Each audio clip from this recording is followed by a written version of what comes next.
দলের সিনিয়র বন্ধু নেতৃবৃন্দের নেমে সাথে আয় না, কথা 5 মিনিট বলেছেন, দাঁড়া, হেয়ার discussion কালার করে নেই। করেছেন হেয়ার কিভাবে কালার এগোবে। এখন? সেখানে ডক্টর আসিফ নজরুল ছিলেন। তোর 5 মিনিট কখনো 5 জন্য মিনিটে? এক বড় ধরনের সংকটময় মুহূর্ত। সেই সংকটময় মুহূর্তে এই বার্তা কিংবা এই বক্তব্য দেশবাসীর জন্য নিশ্চয়ই এক ধরনের শান্তির বার্তা নিয়ে আসবে, নিশ্চয়ই এক ধরনের দিক নির্দেশনামূলক। যেহেতু এসপিআরের পক্ষ থেকে বলা হয়েছিল সব রাজনৈতিক দল বা রাজনৈতিক নেতৃত্বের সঙ্গে আলাপ আলোচনার ভিত্তিতে জেনারেল ওয়াকারুজ্জামান সেনাবাহিনী প্রধান কথা বলবেন এবং কথা বলেছেন তিনি তাদের সঙ্গে। সেই সব পরিপ্রেক্ষিতে দেশের আগামী দিনগুলো কেমন হবে এক ধরনের বার্তা পাওয়া যাবে।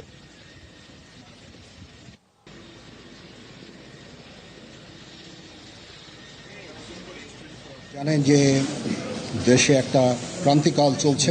ফ্রেশ কথা।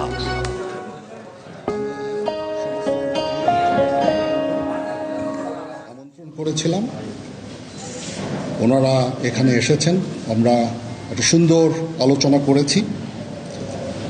সেখানে আমরা সিদ্ধান্ত নিয়েছি যে একটা ইন্টারিম গভর্নমেন্ট আমরা ফর্ম করব এবং ইন্টারিম গভর্নমেন্টের মাধ্যমে এদেশের সমস্ত কার্যকলাপ চলবে। আমরা এখন মহামান্য রাষ্ট্রপতির কাছে যাব যে এই ইন্টারিম গভর্নমেন্ট ফর্মের ব্যাপারে ওনার সাথে আলাপ আলোচনা করে আমরা একটা ইন্টারিম গভর্নমেন্ট ফর্ম করে দেশ পরিচালনা করব। আমি আপনাদের কথা দিচ্ছি, সমস্ত হত্যা, সমস্ত অন্যায়ের বিচার আমরা করব। আপনারা সেনাবাহিনীর প্রতি আস্থা রাখেন, সশস্ত্র বাহিনীর প্রতি আস্থা রাখেন।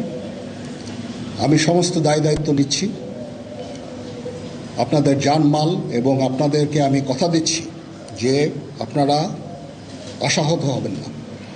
ইনশাল্লাহ আপনাদের যত দাবি আছে সেই দাবিগুলো আমরা পূরণ করব এবং দেশে একটা শান্তি শৃঙ্খলা ফিরিয়ে নিয়ে আসব।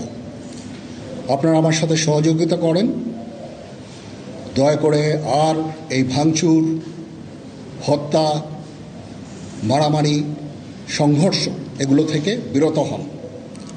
আমি নিশ্চিত যে আপনারা যদি আমার কথা মতো চলেন, আমাদের সাথে যদি একসাথে যদি কাজ করি আমরা, নিঃসন্দেহে আমরা একটা সুন্দর পরিণতির দিকে আমরা অগ্রসর হতে পারব। আপনারা দয়া করে আমাকে সাহায্য করেন। মারামারি করে এই সংঘাতের মাধ্যমে আমরা আর কিছু অ্যাচিভ করতে পারবো না, আর কিছু আমরা পাবো না। সুতরাং দয়া করে আপনারা সমস্ত ধ্বংসযজ্ঞ, সমস্ত অরাজকতা, সমস্ত সংঘর্ষ থেকে বিরত হন এবং ইনশাআল্লাহ আমরা সবাই মিলে একটা সুন্দর ভবিষ্যতের দিকে আমরা অগ্রসর হব। প্রতিটা হত্যার বিচার করা হবে, প্রতিটা অন্যায়ের বিচার হবে। আমরা আজকে সুন্দরভাবে কথা বলেছি, সমস্ত দলের প্রধান দলের নেতাগণ নেতারা এখানে উপস্থিত ছিলেন। আমি ওনাদের ইনভাইট করেছিলাম এখানে, ওনারা ভেরি নাইস অফ দেম যে ওনারা এসেছেন, অ্যান্ড আমরা একটা সুন্দর আলোচনা করেছি এবং এই আলোচনাটা ফলপ্রসূ হবে বলে আমি মনে করছি এবং আমরা একটা সুন্দর একটা ইন্টারিম গভর্নমেন্ট ফর্ম করে আমরা দেশ পরিচালনা করব। মাননীয় প্রধানমন্ত্রী পদত্যাগ করেছেন এবং এখন একটা ইন্টারিম গভর্নমেন্ট ফর্ম করে আমরা আমাদের কার্যক্রম পরিচালনা করব। আপনারা একটু ধৈর্য ধরেন, আমাদের কিছু সময় দেন, ইনশাআল্লাহ আমরা সবাই মিলে সমস্ত সমস্যার সমাধান করতে সক্ষম হব। আপনারা আর এই সংঘাতের পথে যাবেন না এবং শান্তি শৃঙ্খলার পথে ফেরত চলে আসেন। আমাদের দেশের অনেক ক্ষতি হচ্ছে, অর্থ সম্পদের ক্ষতি হচ্ছে, জানের লোকজন মারা যাচ্ছে। তো এগুলো থেকে আপনারা বিরত হন এবং আমাদের সাহায্য করেন। আমি সমস্ত দায়িত্ব নিচ্ছি, আপনারা আমাকে সাহায্য করেন। সবাইকে ধন্যবাদ। আল্লাহ হাফিজ।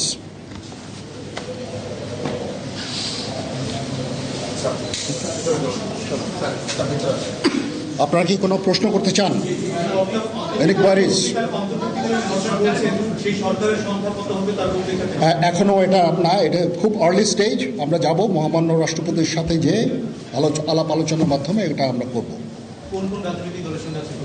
আজকে এখানে জামাতের আমির ছিলেন, আমাদের বিএনপির শীর্ষস্থানীয় নেতৃবৃন্দ এখানে ছিলেন, জাতীয় পার্টির নেতৃস্থানীয় নেতৃবৃন্দ এখানে ছিলেন, এবং সুশীল সমাজ, এবং এখানে ডক্টর আসিফ নজরুল উনি নিজেও ছিলেন এখানে, এবং উনি আমার সামনেই উনি সমস্ত ছাত্রদেরকে একটা সুন্দর বার্তাও দিয়েছেন, এবং আমি আশা করি যে ছাত্ররা সেই বার্তা শুনে ওনার কথা, ওনাকে সবাই শ্রদ্ধা করে, ছাত্ররা শ্রদ্ধা করে, ওনার এই বার্তা শুনে তারা এই পরিস্থিতি নিয়ন্ত্রণে নিয়ে চলে আসবে, এবং আমরা একটা সুন্দর একটা পরিস্থিতির দিকে আমরা এগিয়ে যাব ইনশাআল্লাহ। এখানে আওয়ামী লীগের কেউ ছিল না, আওয়ামী লীগের কেউ ছিল না। হ্যাঁ, আজকেই, বিকজ আমাদের এই সময় নাই, এটা একটা বিশেষ একটা পরিস্থিতি, আমরা আজকেই যে এই পরিস্থিতি, এটা একটা আমরা একটা নিয়ন্ত্রণ নিয়ে আসবো। সেনাবাহিনী শান্তি শৃঙ্খলা বজায় রাখার কাজ চালিয়ে যাবে, এবং আপনাদের সবার দায়িত্ব, ছাত্রদের দায়িত্ব, রাজনৈতিক নেতৃবৃন্দ এবং রাজনৈতিক কর্মীদের দায়িত্ব হচ্ছে সেনাবাহিনীকে সাহায্য করা, এবং আপনারা মিডিয়ার মাধ্যমে আমাদেরকে এই যে একটু আমাদের সাহায্য করেন, সুতরাং আমরা তাহলে এই পরিস্থিতি নিয়ন্ত্রণ সহজেই নিয়ে আসতে পারব। না, যদি জিনিসটা শান্ত হয়ে যায় তাহলে আর কারফিউর কোনো প্রয়োজন নাই, কোনো জরুরি অবস্থার প্রয়োজন নাই, কোনো কারফিউর প্রয়োজন নাই, কোনো গোলাগুলির প্রয়োজন নাই। আমি আদেশ দিয়ে দিয়েছি, সেনাবাহিনী কোনো গোলাগুলি করবে না, পুলিশ কোনো গোলাগুলি করবে না। আমি আশা করছি যে আমার এই বক্তব্যের পরে পরিস্থিতি উন্নতি হবে, আমরা একটা সুন্দর পরিবেশের দিকে যাচ্ছি।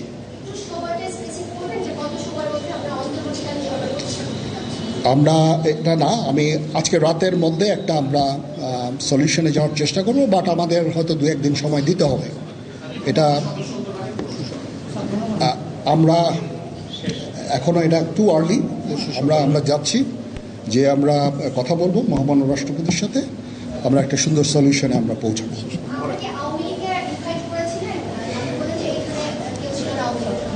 পরিস্থিতি ছিল খুব কম, সময় খুব কম ছিল, আমি যাদেরকে পেয়েছি অনেককেই আমি বলেছি, সবাই হতেন, বাট প্রধান রাজনৈতিক দলের সমস্ত নেতৃস্থানীয় নেতৃবৃন্দরা এখানে ছিলেন, তাদের সাথে আমি কথা বলেছি, এবং ওনারা সবাই আমাদের এই প্রস্তাবে, এই যে আমরা যে আলোচনা করছি, সবাই এটাতে রাজি হয়েছেন।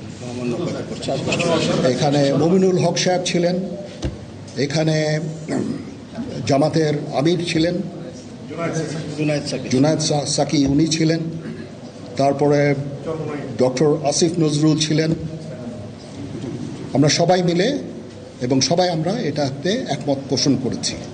এখন ছাত্রদের কাজ হচ্ছে যে শান্ত হওয়া এবং আমাদেরকে সাহায্য করা। আমি তো বলছি এতক্ষণ আমার এই বক্তব্যের ছাত্রদের প্রতিনিধি বলতে আমি এখন ওনাদের কাউকে পাইনি। আমি ডক্টর আসিফ নজরুলকে রিকোয়েস্ট করেছি, যেহেতু ওনাকে ছাত্ররা শ্রদ্ধা করেন এবং উনিও একটা সুন্দর একটা ভিডিও মেসেজ উনি দিয়েছেন ছাত্রদের জন্য। আমি আশা করব যে এই ভিডিও মেসেজটাও কাজে হবে, কাজ দিবে, এইভাবে আমরা কাজ করে দেব।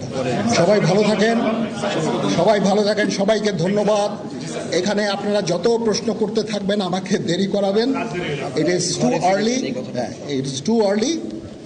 আমরা কাজ করছি, আমাদের একটু কাজ করতে দেন, একটু সময় দেন, আমরা একটা সলিউশনের মধ্যে আমরা যাব ইনশাআল্লাহ।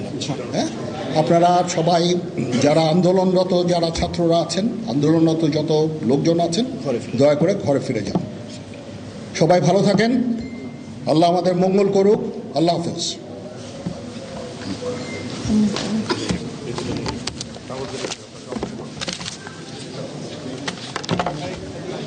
প্রশ্ন করতে থাকবেন, আমাকে দেরি করাবেন। আপনাকে সতেজ ও সুস্থ রাখতে